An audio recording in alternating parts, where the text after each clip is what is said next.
Hi, everyone, and welcome to another Hangout on Air. My name is Katie, and today I'm joined by my colleague, Eric. We are at our Google headquarters here in Mountain View on the AdWords team. Today, we're going to be talking about shopping campaigns. Last week, a few of our colleagues did the first part of this series and talked about setting up your Merchant Center account, setting up your data feed. So today, we're going to continue that conversation and talk about your shopping campaigns specifically, and how you can optimize, how you can set up different product groups. We'll go through a lot of details on that. So thanks for joining us today, Eric. We really appreciate having you here. Before we jump in and get into the details, we're going to do just a quick overview again of how Google Shopping works. So again, you will set up a data feed in your Merchant Center account that includes all of your products. And then what happens is when a user searches for a product, Google looks at their search queries and will scan data feeds to find items that match that shopper's search query. And it will rank the products based on the merchant's AdWords bids. So when you set up a shopping campaign, it looks at the bids for different products, product groups, and will rank them based on that and also relevance to a query. So then on Google Shopping and Google.com, you'll see actual product ads show up. And when a user clicks on one of those, that's when a merchant is charged based on the bids that they've set. So that's just kind of general overview again of how Google Shopping works. That's what we're talking about today on how to make that happen. So Eric's going to take us into the first detail of setting up how you link your merchant and AdWords accounts and setting up an actual shopping campaign so we can get this going. All right. Well, thanks so much for the overview today, Katie. Yeah. So as we get into the details here, first, I just want to go over and let you know these are pretty advanced topics. So as you go through here, just know there is a bit of a learning curve, but be comfortable with taking in that additional information, taking it step by step, and always remember you can go back and listen to this in the future because it will be recorded and posted to our channel. Exactly. And one quick note before we move on, I forgot to mention this. Please leave questions if you have them. If you're watching from the G+ page, you can leave questions for us there or on our community page, and we'll get to those later. So perfect. Yeah, that's a good point. So as we hop in here to some of the details, let's first go ahead and look at our personal account here. So as you go into the Merchant Center account, you want to make sure to log in. And when you log in, you'll go down to the settings area there on the bottom left side. And then as you go to settings, you want to look for AdWords there as well. Now, when you click into AdWords, now you're going to go ahead and press the, when you go through and press link another account there in red, you'll actually be able to type in just your AdWords customer ID, that 10-digit ID there that you call in with. And then from there, you'll go ahead and link the account. So when you link this account, we'll jump back over to the AdWords interface. We want to show you what happens after that linkage occurs. So we'll go into where we have to just set up an actual shopping campaign, right? So in the account settings, before you set up that campaign, you just want to make sure that the linkage is final. So we'll go to linked accounts there on the left. And then you want to go into the actual details under Google Merchant Center. So now that you see that there, you've got the Merchant Center ID. Make sure that links up. Got the correct status there saying linked as well. So you know you have the green light to go ahead and set up a shopping campaign. So let's click back toward the top there. And as you're on this page, regular workflow for creating a new campaign. So we'll go to the red plus campaign button there in the center of the page. And this time we'll go down to shopping, second option from the bottom. And as you go through here, you want to make sure to, of course, name the shopping campaign something that makes sense for you. But the big thing here is making sure that you select the merchant ID there in the center of the page where we have the mouse. So as you click down there, you'll see that ID we just saw on the account settings page. And you'll go through this process so that you can make sure all the details are good to go, such as selecting the country of sale, which in this case, we'll just go ahead and put Australia there. That'll work. And you'll continue to scroll down the page here with setting this up. And you'll select your default bid. Again, this is something we'll go into a little bit more detail later on in the Hangout with our bidding strategies. But the main thing also, what you will set right now is the budget. So budget per day, make sure you have something in mind for getting that conversion to actual ROI, getting that relationship down. So we'll go ahead and continue to the next page. Okay, so when you set up an ad group, again, this is something that you want to group into themes. So for example, if you have a shoe business, you want to go ahead and group this into, say, tennis shoes, and then maybe you'll have a different one for dress shoes. But again, we'll go into these groupings a bit later. So for these, we will go ahead and just continue on there toward the bottom. And now that we have the actual foundation set up, Katie's going to go into a bit more detail on the actual product groups, what they really mean, and how is it different from an ad group. Yep. Absolutely. So as you can see here, by default, when an AdWords shopping campaign is set up, the product group is just going to be all products. And so you'll have a bid that's set for all of the products in your data feed. So what we're going to talk about now are the different strategies for navigating the ways you can set up product groups. This is one of the really great things about shopping campaigns that allows you to optimize the way that you're bidding. So when you have an all products product group, what you can do is subdivide that out into different segments of your inventory. So here's an example of maybe a business that has a lot of different types of products. You could have one product group for apparel, one for electronics, one for furniture, and then one for just everything else. And the benefit of this, the main benefit of segmenting out your product groups is so that you can bid differently on them.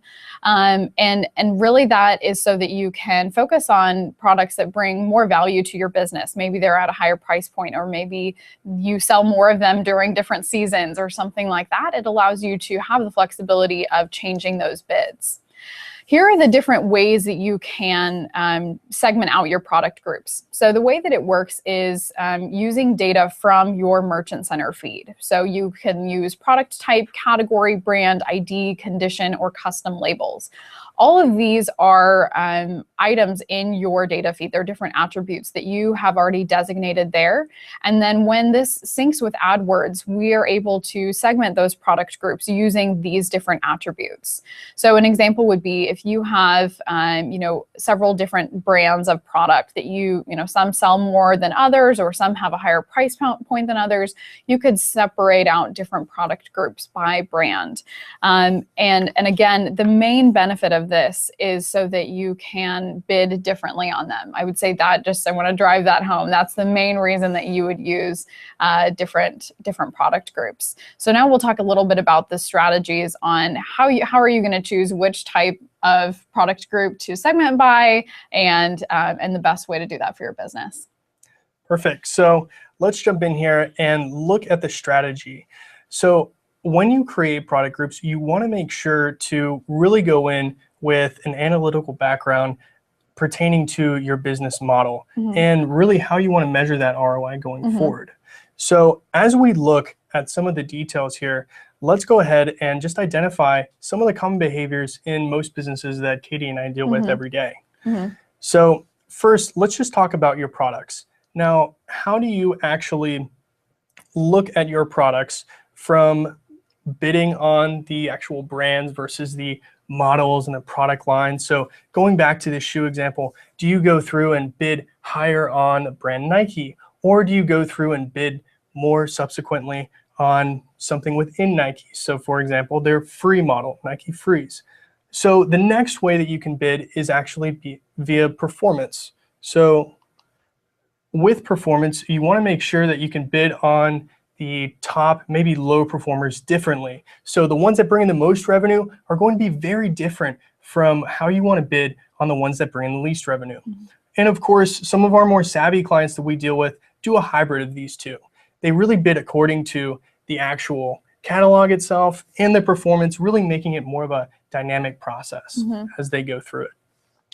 So next, we can go through and really get down into the details here with looking at those brands versus the product lines. So as you go and create a product group, you want to make sure, just in the way that you've organized your actual store, make sure that it makes sense to you when you organize these product groups. So for example, let's go ahead and talk about a product group in representation to Nike, being that brand. And when you go through and create this product group, you really want to make sure that under that product group, you're going to list out some of these different styles. So for example, in the slide here, we have the apparel product type 1, right? And then you're going to break that down into saying, okay, well, maybe Nike makes women's and men's shoes. And then there's everything else. Some of those shoes happen to be unisex, totally fine. And then you're going to break that down into a longer category tree as well. So you can get really detailed here, but that is going to be the general overview with brands versus your actual product lines. So as you look at this in the second bidding option for really looking at your inventory performance, how are my sales doing in reference to how I want to actually bid and divide them? Now, looking at this, you really want to get very specific on picking out those individual product categories, maybe individual products, depending on how big your e-commerce business is. And you can identify those by the actual item ID. So some of these attributes that we see that are pretty savvy, we like to call them custom labels. So as you break these out into custom labels, you can go through and say, okay, these actual best sellers are going to be labeled as top revenue drivers. And then maybe the second custom label is going to be called just median. They're kind of high revenue, but they're not the top. So, and then you can go into that last bucket of saying everything else. And to finish here with our strategy, you really want to look at this as you get more savvy to do a hybrid. So you can really combine these two different attributes to say, let's look at my inventory, how is it selling? But then also let's just make it really logical in how I've set up my website and how I'm used to seeing my actual inventory.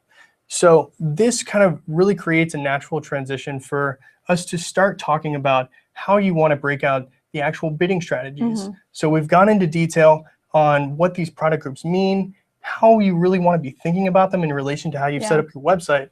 But tell us a little bit more about bidding strategies. Yeah, absolutely. So first, actually, let's jump back and I'll show you how it actually looks with breaking those out within the AdWords account, and we'll talk about the different bidding strategies within that. So to actually subdivide your inventory, you'll see that you, by default, have a product group of all products. And then what you'll do is you'll click that little plus sign, and it'll give you the option to subdivide these by whatever attribute you choose from this list. So you'll select one. Say we choose category, and then it will actually populate the categories from your data feed. So it'll pull in the ones that you have, and you can choose different options to subdivide those. So this is just kind of what it looks like after you have those different categories selected, different product groups there. You'll see them listed in the account. And then what we want to talk about here is how it actually looks when you bid differently on those. So you'll see that there's a maximum CPC column there. And this allows you to set an individual bid for each of those. You can even subdivide it more, bid differently on different types of products within that category. There are just so many different options. So let's jump in again to the bidding strategies, kind of more specifically how you would choose one. Again, I think it's best to start at the point of bidding differently on products that provide different value for your business. So again, if you have some that are more valuable to you, bring in more revenue, those are ones you really want to focus on, because that's going to bring the best return on investment. So as Eric was talking about, you can have maybe a few key product categories, bid more competitively on those, and then have kind of a catch-all, all the rest of my products, and just see how that performs, and maybe have a lower bid for that if they're products that aren't as valuable to you. So you'll see here what we've done is we have different types of bikes. Some are more valuable to our business than others, and you'll see the variation that we have for those different types of bids within those. So that's, I would say, start with that. I know we're talking probably to a lot of people who don't have a shopping campaign set up yet. And so I think that it's best to start with that first strategy of just saying, okay, I'll have a few key product groups, ones that I know are more valuable to my business, and set various bids for those. And then, as Eric was talking about, there are a lot of other strategies that you can utilize for a shopping campaign, and maybe try those out after you kind of get a handle of the shopping campaign to begin with. Yeah, it's best to do some A/B testing, really figure out what works well for your business. Because again, we are talking in generalities today. Yeah. So you want to do some testing, do a little bit of research as well. I know we have some great articles about how this really goes toward one industry or the next. Yeah, yeah. So next, what we're going to talk about, we've kind of been talking about setup for a long time. We're going to go into an actual shopping campaign that has already been set up and see how you can optimize that. Maybe you already have one and you want to just see how you can make it better. So what you'll see if you have some data for a shopping campaign, you'll see on the screen here that there are a couple of different columns you can add to these reports to really see the performance. So in this case, we're looking at, you can look at search lost impression share. What that means is that your campaign or your ads could be getting a lot more impressions than it is right now, and there are a few reasons for that. So in some cases, it might be that your bid is too low. That's another data point that you can see in your campaigns, is see the benchmark cost per click. So that's looking at average data for merchants who are bidding on the same products that you are, or showing the same products that you want to. And you'll get a good sense of, maybe your bids are way too high on some products and way too low on others, because again, there is going to be variation on competition for that. And you want to adjust those accordingly. So I would definitely take a look at these two columns for your shopping campaigns. Make sure that you are getting, a good impression share. You're not missing out on a lot of impressions that you could be getting, a lot of that traffic, and see if it's because of your bids. You might need to fluctuate those and see what you could do to make that better. Another thing that you can do is really evaluate the product groups that you have set. Again, you might have some bids that are too low for some product groups and too high for others. It's not going to be just across the board the same for everything. It's going to depend on the products that you actually serve. So take a look at that again for each individual product group. That'll really help you optimize those. And if you do find that maybe you have too many product groups or too few product groups, you should break out some new ones. See if there's a different way that you could categorize your products. Maybe you're doing it by brand and you should do it by category or even item ID. So evaluating the performance of those, and especially if you're still just bidding on all products and you have a pretty extensive inventory, absolutely look at splitting those out so that you can bid differently on them. We see just such better performance if you have different product groups within your shopping campaign. So again, just a takeaway from this, focus on the bids for your product groups and optimizing those. And then if you don't have product groups yet, absolutely split those out so that you have different options and can see the performance for different types of products. Yeah, that'll definitely help out. Really making sure you have the organization. But now that we've gone through some of the AdWords interface, I want to make sure to actually talk about not only how to optimize your shopping campaign, like Katie was saying, but also how to optimize your data feed. So this is a bit more technical, but let's jump into some of these details now. So as we go through and talk about these actual data feeds, it can be technical, but know that you can use a few different formats to make it a bit easier. So as you look at some of these attributes, which generally are going to be divided by columns if you're using just that regular Google Sheets option and not the XML. When you go through and look at these columns, we refer to them as attributes, right? So when you revisit these, you want to really look at making sure they're accurate according to your website.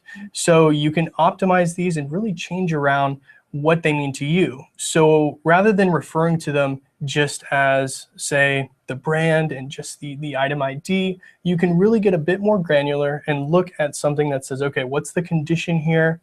And really applying those custom labels that I talked about a little bit earlier. So these custom labels are going to be in the actual data feed. It's how we're going to pick it up from the data feed going to that AdWords interface, and that's what's going to show up in the product groups we were talking about earlier.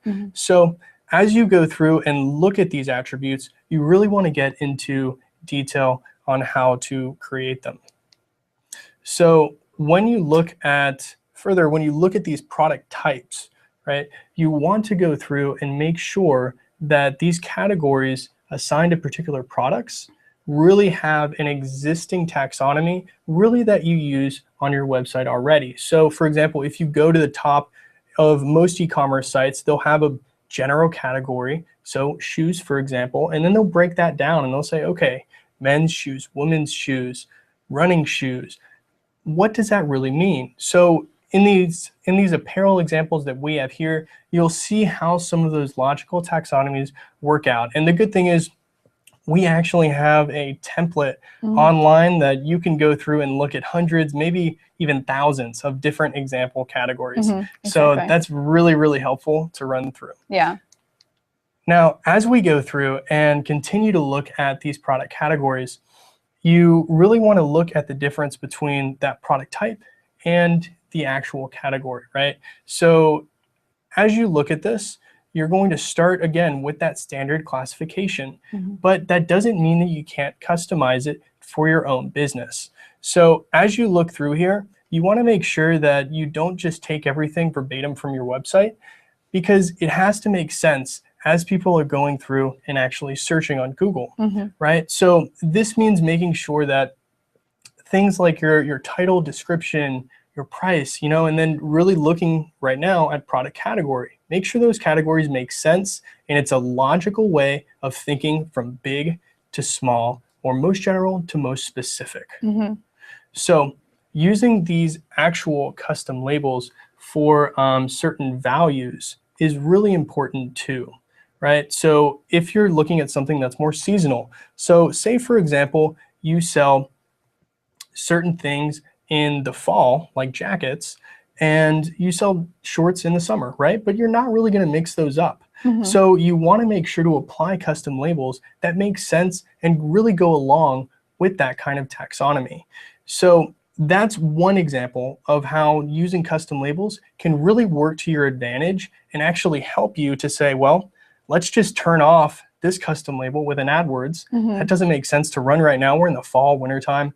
But let's go ahead and switch that back on and actually ramp up those bids. So you'll start to see this all tie together as we continue to go through and work through some of these details. Yeah, absolutely. Well, thanks for that. That's definitely great advice to optimize your data feed. I know we've been mostly in the AdWords account talking about how to optimize that, but it really does start with good data in your data feed. That's what we're going to be using to build those shopping campaigns. So thanks again, Eric, for joining us today. Just kind of as a recap of everything that we've talked about, we've gone through and shown how to link the AdWords account with the Merchant Center account so that you can pull all of that data in, and then setting up a shopping campaign. That's the final step that you need in order to show these shopping ads. So looking at different bidding strategies and how to break out those different product groups. And then of course, making sure that you have that data in Merchant Center so that we can use it to break out different product groups and optimize that shopping campaign. So thanks again, everyone, for joining us today. Join us next week for another Hangout on Air. And of course, if you have any questions, leave those on the Plus page or in our community, and we'll get to those later. Thanks. Perfect. Thank you.